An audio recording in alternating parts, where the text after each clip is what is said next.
Most people imagine Buddha as a peaceful spiritual figure sitting under a tree, detached from society, avoiding conflict. But historically, that image is incomplete.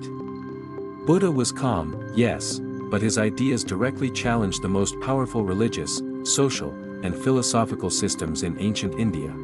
He didn't rebel with anger or violence. He rebelled with clarity. And that made him dangerous to the status quo. In the India of Buddha's time, religion was controlled by a small elite group called the Brahmins.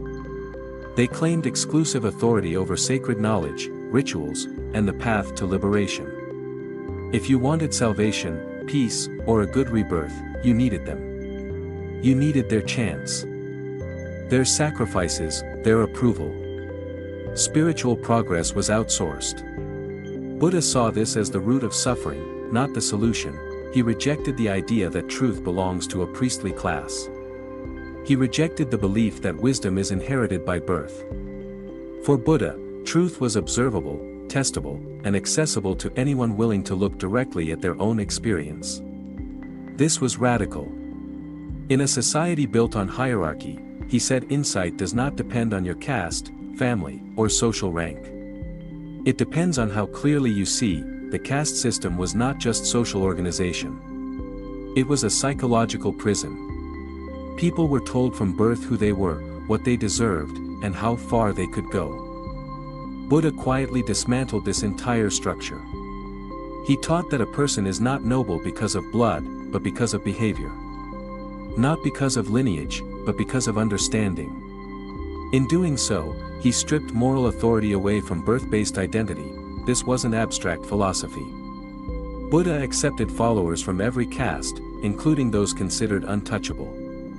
In a society where this was unthinkable, he treated everyone as equally capable of awakening. That alone made his movement subversive. When people realized they didn't need permission to seek truth, power shifted. Buddha also challenged the obsession with ritual. At the time, religious life revolved around complex ceremonies, sacrifices, and endless recitations. The belief was simple: perform the ritual correctly, and the universe rewards you. Buddha looked at this and asked a dangerous question: does this actually reduce suffering? His answer was no. He observed that rituals can calm anxiety temporarily, but they don't uproot greed, fear, or ignorance. They don't change how the mind reacts to pain. So he refused to frame liberation as something earned through external performance. Instead, he pointed inward, to direct observation of thought, emotion, and craving. This inward turn is where Buddha became truly revolutionary. He wasn't interested in pleasing gods.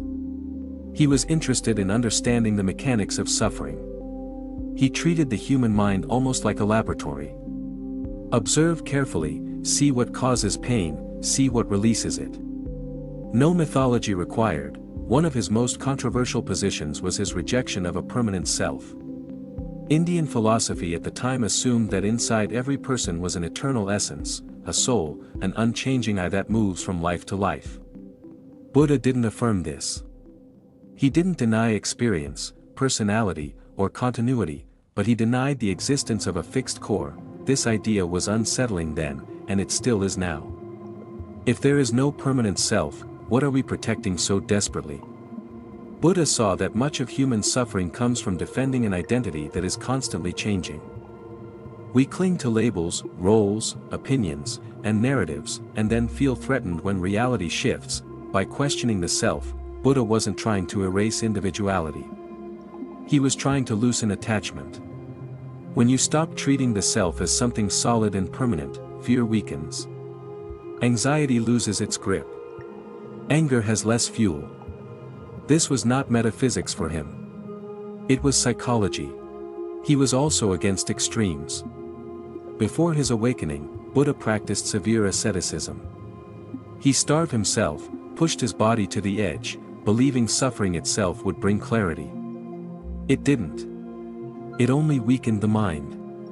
When he abandoned this path, many of his fellow ascetics accused him of failure, but Buddha noticed something crucial: indulgence dulls awareness, and self-torture distorts it. Neither leads to understanding. This insight became the foundation of what he called the middle way, a life of discipline without obsession, simplicity without denial, effort without violence toward oneself. What made Buddha especially threatening to existing systems was that he didn't replace old authority with new authority. He didn't ask people to believe him because he was special. He told them to test his teachings against their own experience. If something reduced suffering, keep it. If it didn't, discard it. This approach feels surprisingly modern. It aligns more with scientific thinking than with traditional religion. Observe. Experiment. Verify. Buddha was not interested in belief for its own sake. He was interested in results. Because of this, Buddha wasn't trying to destroy religion. He was trying to end unnecessary suffering. If a belief, ritual, or identity contributed to suffering, he questioned it. That questioning naturally put him at odds with systems built on control, hierarchy, and fear. It's important to understand that Buddha was not anti-spiritual in the modern sense. He didn't mock meaning or deny depth. But he was deeply skeptical of anything that distracted people from direct awareness. For him, spirituality without insight was just another form of escape. In today's language, you could say Buddha was against blind tradition, psychological dependency, and identity-based superiority.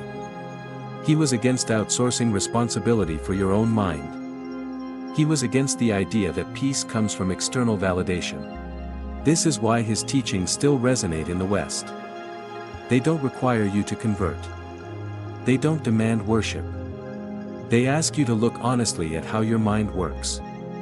They challenge consumerism, ego obsession, and the constant pursuit of more, not through moral judgment, but through observation. Buddha didn't wage war against people. He exposed systems by making them unnecessary. When individuals learn to observe craving instead of obeying it, control weakens. When people stop defining themselves by inherited labels, hierarchy collapses. When fear is understood instead of suppressed, manipulation fails. That's why Buddha mattered then. And that's why he still matters now. Thanks for watching.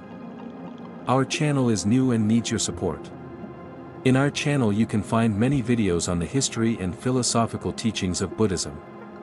Please subscribe to our channel to support the teachings of Buddha on YouTube. You can download our app from Google Play. Get notifications, daily quotes from Buddha, guided meditation methods, articles about Buddhist wisdom and sutras from Pali Canon.